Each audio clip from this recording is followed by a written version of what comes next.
Bonjour Olivier Faure. Bonjour à tous les deux. Hier soir était organisée la deuxième réunion des gauches. Plusieurs présidentiables l'ont ostensiblement boudé, ou en tout cas n'étaient pas là. C'était le cas d'Anne Hidalgo, de l'écologiste Éric Piolle, du communiste Fabien Roussel. Qu'est-ce que vous leur dites ? Non, d'abord, ne faites pas de cette absence un phénomène. En fait, ils avaient tout simplement d'autres obligations et il y avait des communistes, des socialistes, des écologistes, des insoumis, des gens de génération. Bref, toute la gauche était présente à ce rassemblement et c'était un rassemblement utile. D'abord parce que c'est un moment où on peut continuer à se parler les uns et les autres en dépit de nos différences. Et puis parce que on en est là à gauche, on en a toujours été là. Quand on arrive à se parler. Mais c'est toujours bien de se parler, oui.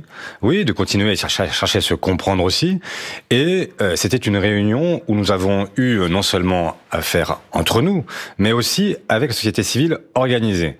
Il y avait des plateformes citoyennes qui sont venues, en fait, à la fois poser des revendications sur le fond et d'autres sur la nécessité du rassemblement. Et donc, c'était utile aussi parce que la gauche, ça n'est pas simplement des partis politiques, c'est plus largement des gens qui ont envie de voir encore la France changer, qui pensent encore qu'on peut changer la vie et qui donc viennent aussi poser leurs exigences vis-à-vis de ces partis politiques en disant vous n'êtes pas seul au monde, ça n'est pas simplement votre problème de boutique, c'est un problème parce qu'aujourd'hui on a un duel qui se profile, qui est un duel Macron-Le Pen et nous n'en voulons pas et c'est vous qui en serez responsable s'il ne se passe rien. Avec ces réunions, vous avez l'impression d'avancer en route pour 2022 parce que nous de l'extérieur on n'a pas l'impression.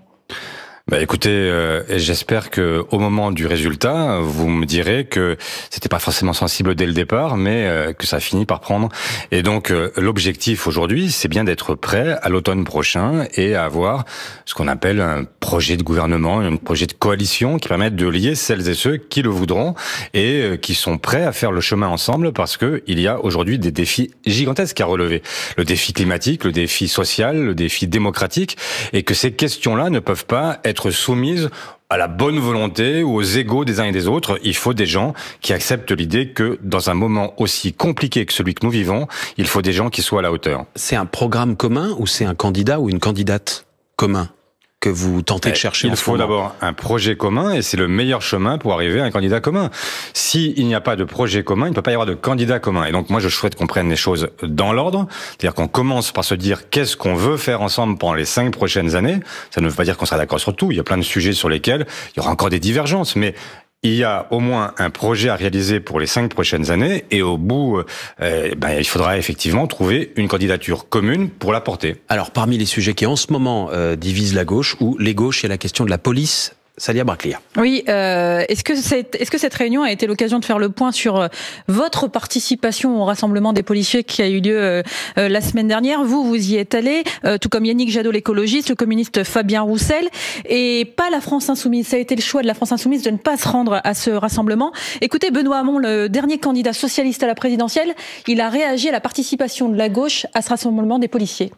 Dans une manifestation dans laquelle les syndicats ont comme mot d'ordre la mise en cause de la justice, la fin de l'individualisation des peines, l'augmentation de la sanction pénale dont on sait qu'elle est parfaitement inefficace à lutter contre l'insécurité, la pression de la police sur la justice, ça, c'est pas le patrimoine ni intellectuel, ni politique, ni culturel de la gauche. Ce que moi je constate, c'est que la gauche n'avait rien à faire là. Mais absolument rien à faire là. La gauche n'avait rien à faire là. C'était une erreur d'y aller ? Moi, je pense, d'abord, je respecte celles et ceux qui ne sont pas venus à cette manifestation. Je n'ai jamais accusé qui que ce soit et je n'ai pas considéré que celles et ceux qui n'y venaient pas étaient en fait anti-police ou anti-républicains, ce qui me paraît complètement absurde. Ensuite, quelles sont les raisons pour lesquelles je suis venu à cette manifestation, comme d'autres, vous l'avez signalé à l'instant? Je l'ai fait parce que je pense que dans un moment comme celui que nous vivons, où cette profession est en deuil, où elle a à subir le terrorisme, la violence exacerbée, eh bien, il était nécessaire de, à la fois, rendre hommage à la profession et lui dire qu'on était prêt à l'écouter. Je les ai rencontrés le lundi précédent, donc j'ai rencontré les syndicats, je leur ai dit ce que je pensais, je leur ai dit aussi ce qu'était notre propre façon de voir les choses. Il ne s'agit pas de s'aligner sur les revendications posées par les uns et par les autres. Et d'ailleurs, je note que dans cette manifestation, il y avait des gens très différents qui ont pris la parole et qui ont dit des choses aussi très différentes. Alors justement, heureusement, tous les policiers ne sont pas contre la justice. C'est une absurdité que de penser que le problème de la police, c'est la justice. Le problème de la police, c'est la justice. Vous étiez où? Et vous avez applaudi. Est-ce que vous avez décidé à ce moment-là de quitter le rassemblement? Certainement pas applaudir. J'étais en fait très très loin dans la foule et donc j'étais coincé au milieu de la foule. Je suis resté jusqu'à la fin. J'ai écouté tout ce qui a été dit par les uns et par les autres et je peux vous dire qu'il y avait de grosses différences entre les différents orateurs, même si avec chaque orateur il y avait des différences que je ne porte pas leurs revendications, mais ce que je suis venu leur dire, c'est tout simplement que je veux ouvrir un dialogue avec eux. Je comprends qu'il y a des sujets et je ne veux pas continuer. Est-ce que le dialogue il se déroule forcément sous les fenêtres de l'Assemblée nationale? Mais écoutez, l'Assemblée, c'est tout simplement le lieu où on dialogue. C'est l'endroit où, en fait... Oui, à l'intérieur de l'Assemblée, mais pas à l'intérieur. À l'extérieur, on a le droit de... C'était pas le 6 février 34, on n'était pas en train de marcher sur l'Assemblée en essayant de prendre le pouvoir. Un rassemblement au caractère manifestement factieux. Vous faites référence à la manifestation des ligues du 6 février 34, c'est ce qu'a dit Jean-Luc Mélenchon. C'était les ligues fascistes qui marchaient sur l'Assemblée. C'est ce qu'a dit Jean-Luc Mélenchon au sujet de cette manifestation. Mais ça n'était pas le cas. Et franchement, j'étais dans cette manifestation avec des gens que j'ai rencontrés, avec qui j'ai parlé et qui ne me paraissaient ni hystériques, ni fascistes, qui me disaient même au contraire, ils me disaient, écoutez, on est tellement content de voir qu'il y a des gens de gauche qui sont venus à notre rencontre parce qu'on ne veut pas être dans un face-à-face avec l'extrême droite. Olivier Faure, voilà. À ce même rassemblement, il y avait le Rassemblement National, Éric Zemmour, Philippe de Villiers. C'est pas un problème de se rassembler pour une cause avec ces gens-là? Mais on s'est pas rassemblés. D'abord, c'était pas une manifestation à laquelle ils les appelaient.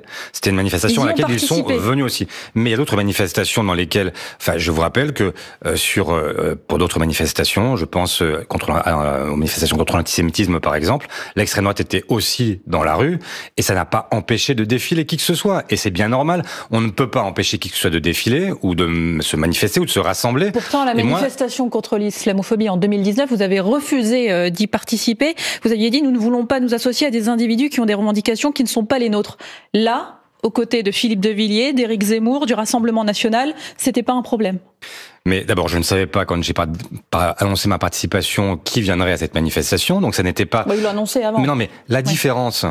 C'est que, là, je parle des organisateurs, en fait. Les gens qui organisaient sur des mots d'ordre qui étaient anti-républicains manifestement à l'époque. Donc il n'y avait pas de débat. En fait, quand on dit qu'on est contre les lois de la République, je ne manifeste pas. En revanche, vous avez des gens qui disent, dans le cadre de la République, on n'est pas d'accord avec tel ou tel point, je dialogue avec eux. Et pourquoi les agents du service public de sécurité seraient les seuls agents du service public avec lesquels on ne pourrait pas rentrer en dialogue? J'étais avec les médecins, j'étais avec les infirmières, j'étais avec les pompiers, j'étais là avec les policiers, pas pour leur dire que j'étais d'accord avec ce qu'ils disaient forcément, je leur ai dit à chaque fois ce que je pensais, mais simplement pour ouvrir un dialogue. Et ce dialogue, je crois qu'il faut le maintenir parce qu'il ne faut plus en vivre avec cette opposition constante, permanente entre police et justice. Faire en sorte que ce qu'on appelle parfois le continuum, de manière plus impropre, la chaîne pénale, comment est-ce qu'on fait pour que, en fait, il y ait de la fluidité entre deux services publics qui ont la même vocation, qui est celle d'assurer notre protection. Et donc, moi, je crois au dialogue et je crois à la nécessité, y compris avec des gens qui ne sont pas d'accord avec vous, d'aller les voir et de leur dire, écoutez, il y a un chemin, peut-être pas celui que vous proposez, mais il y a un chemin. Olivier Faure, premier secrétaire du Parti Socialiste, invité de France Info. On s'interrompt quelques instants à 8h41 pour le Fil Info avec Mélanie Delaunay.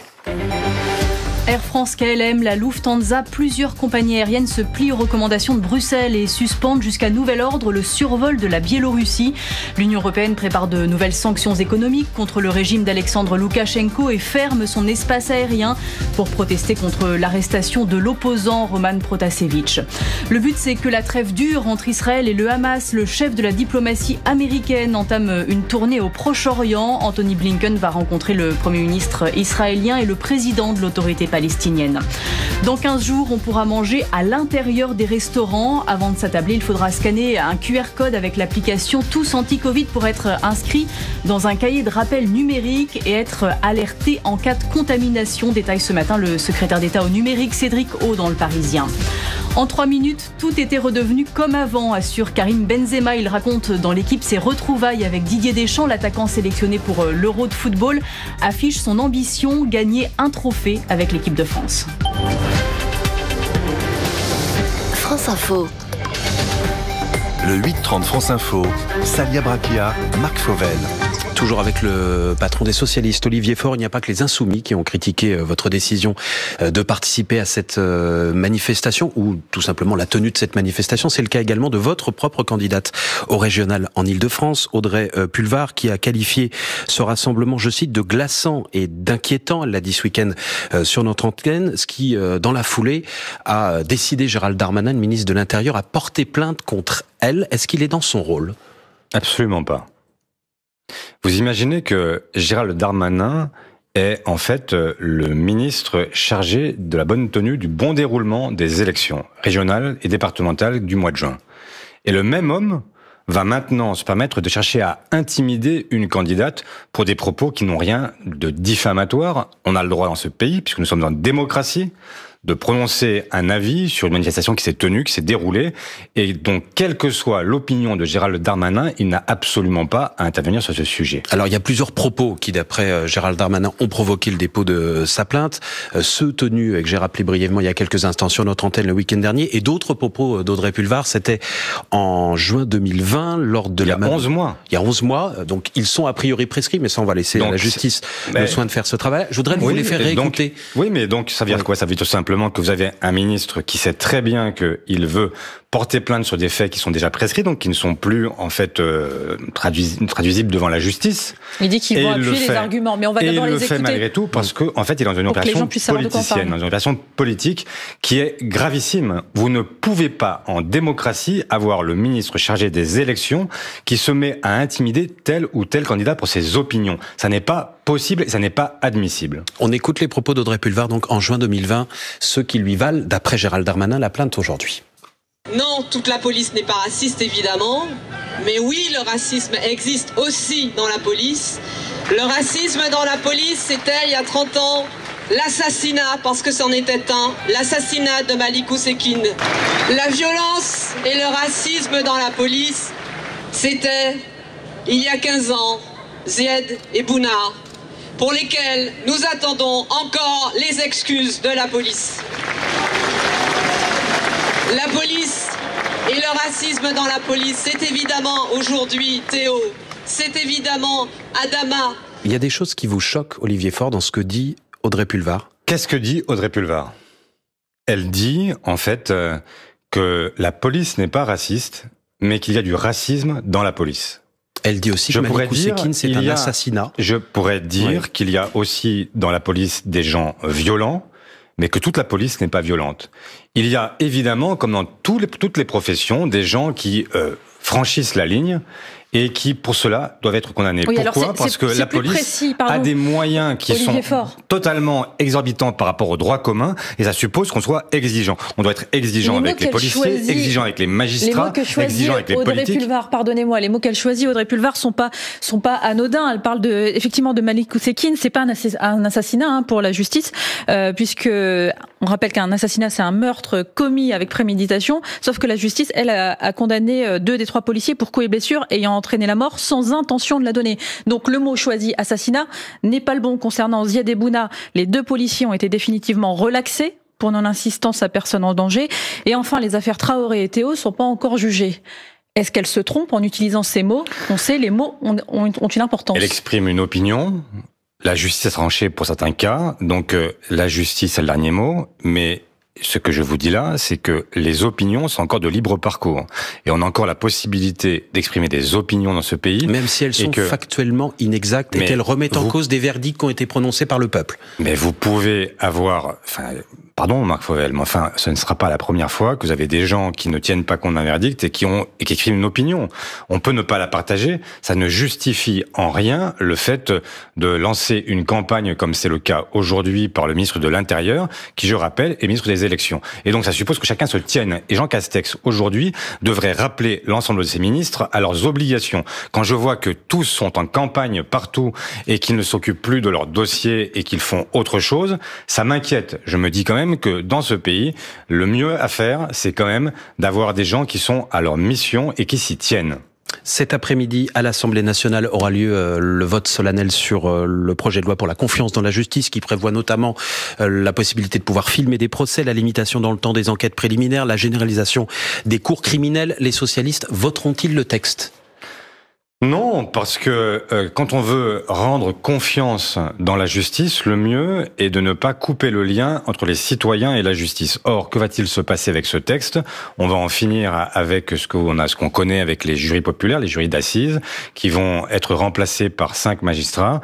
Et donc moi je pense que c'est une mauvaise manière faite au lien entre la population française et la justice. On rend la justice au nom du peuple français et parfois il arrive que ce soit le peuple français lui-même qui rende la justice. Et c'est un héritage que nous devrions préserver. Éric Dupond-Moretti, qui était contre l'expérimentation de ces cours criminels, dit qu'il a changé d'avis parce qu'aujourd'hui le taux d'appel, notamment après les décisions, est plus faible que dans les cours d'assises classiques. Il estime donc que c'est la preuve de leur efficacité, puisque des deux côtés, on ne fait pas plus appel que quand ce sont des jurys populaires comme vous et moi qui tranchent.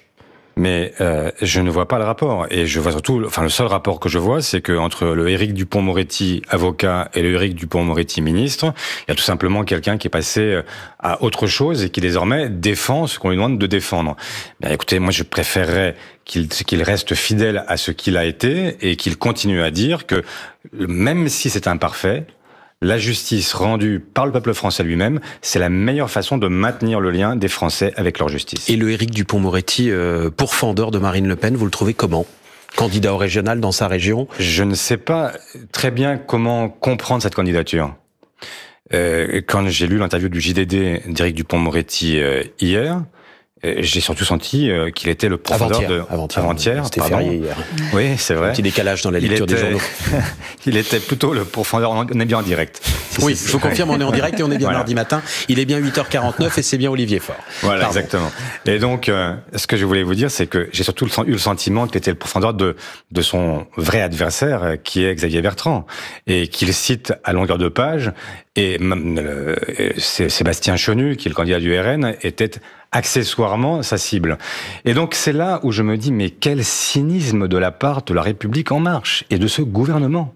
Vous vous rendez compte que en PACA, les voilà qui expliquent qu'il faut absolument s'allier avec les Républicains, et les mêmes dans une autre région où le RN est très puissant, les voilà qui se mettent à dire qu'il faut affaiblir le candidat de la droite pour pouvoir lui imposer un deuxième tour dans lequel il serait à ce moment-là la bouée de sauvetage et pour lui interdire l'élection présidentielle. On voit bien que c'est un jeu permanent avec le RN et que malheureusement ce gouvernement joue avec l'extrême droite. Il n'en est pas le meilleur rempart. Il est celui qui s'est toujours servi de l'extrême droite comme d'une assurance vie, parce que c'est sa meilleure façon, son meilleur argument pour essayer de continuer à agglomérer des forces qui n'ont rien à voir les unes avec les autres, ce fameux en même temps, permettre de dire aux gens, vous voulez lutter contre le RN, la seule façon, c'est La République En Marche. Mais la vérité, c'est que La République En Marche ne cherche pas à faire barrage, elle ne fait pas barrage, et d'ailleurs la preuve, c'est que depuis que le président de la République est président de la République, le RN a cessé de monter.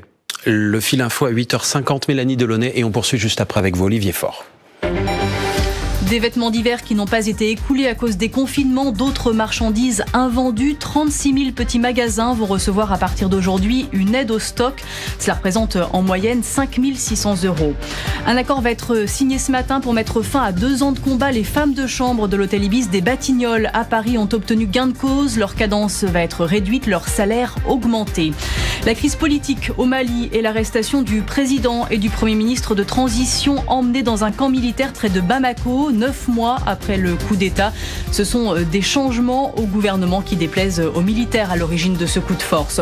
Le patron de Ryanair dénonce un acte de piraterie. Il pointe du doigt le KGB. C'est un vol de cette compagnie qui a été forcé de se poser à Minsk, conduisant à l'arrestation d'un opposant biélorusse.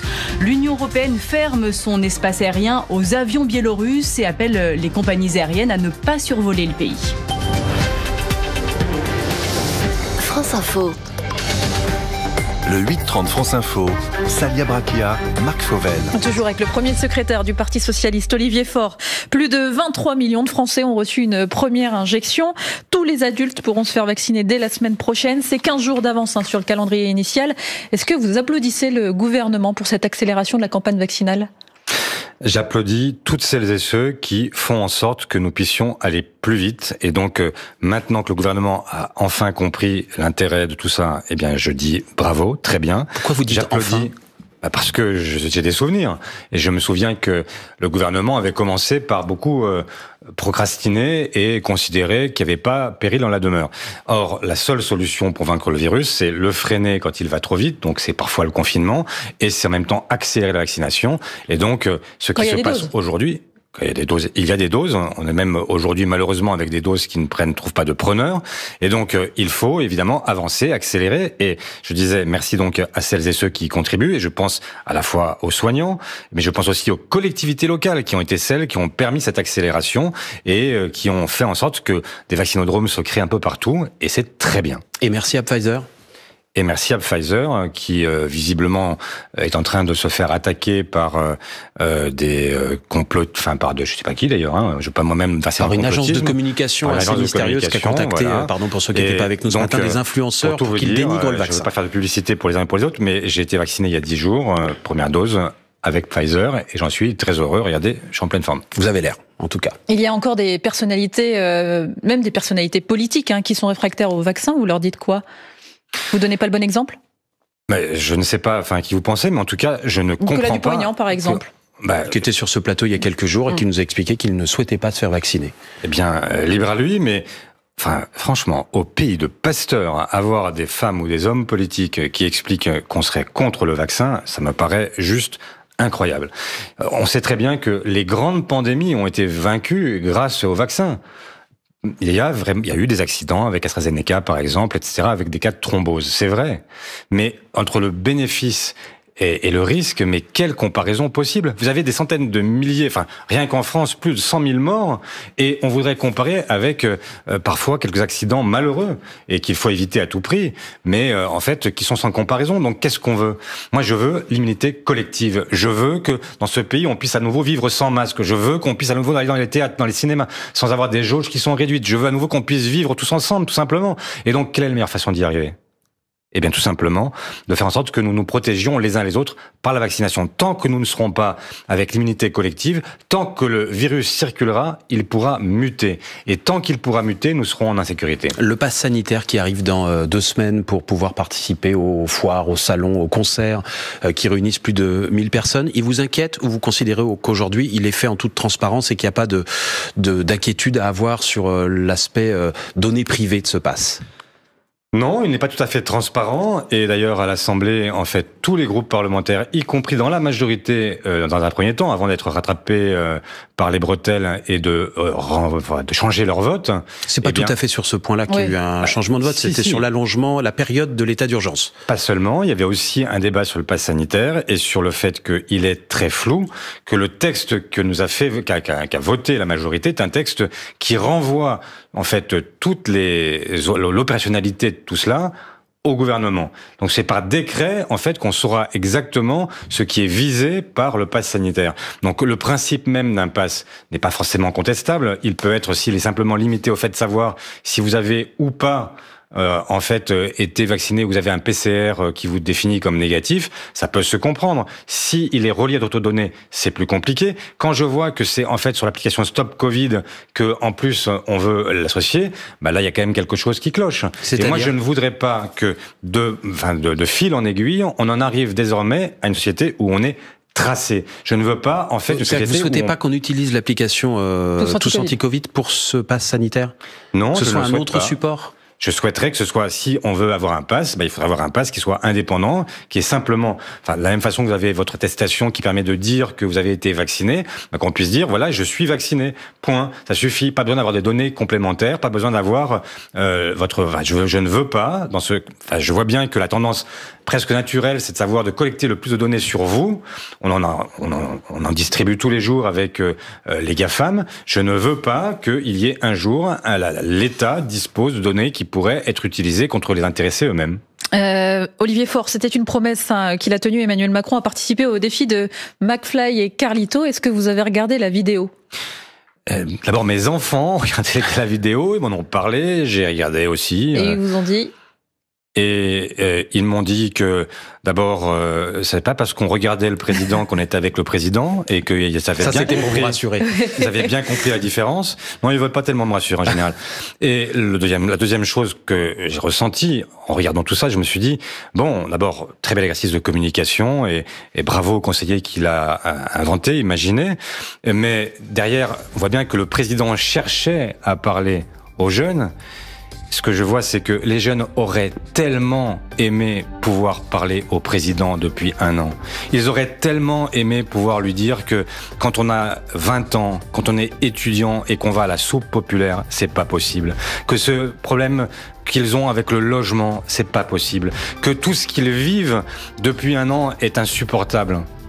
Il a rencontré des étudiants lors de la crise sanitaire. Je ne crois pas qu'il les ait entendus. Quand je vois que nous réclamons, nous, depuis 1 an, qu'il y ait la possibilité, au moins de manière transitoire, s'ils ne veulent pas le mettre de manière définitive, au moins de manière transitoire, le RSA pour les moins de 26 ans. Et que ça nous a été refusé systématiquement. Et qu'on voit que maintenant, le candidat en Ile-de-France pour la République En Marche, lui-même dit qu'il faudrait le faire. Alors qu'il a voté contre. Enfin, dans un cas plus limité. C'est quoi cette histoire? C'est quoi ces gens qui vivent dans le cynisme le plus total en permanence? Donc, très bien. Moi, d'abord, je les trouve plutôt drôles, les deux là. McFly et Carlito. Et donc, je trouve ça plutôt sympathique. Mais enfin, le problème, c'est pas d'avoir le président le plus cool de France. Le problème, c'est d'avoir le président qui comprend le mieux les jeunes de France. Et pour l'instant, on n'y est pas encore. On était bien en direct ce matin avec Olivier Faure, premier secrétaire du Parti Socialiste. Merci et bonne journée à vous. 8h58. Bravo.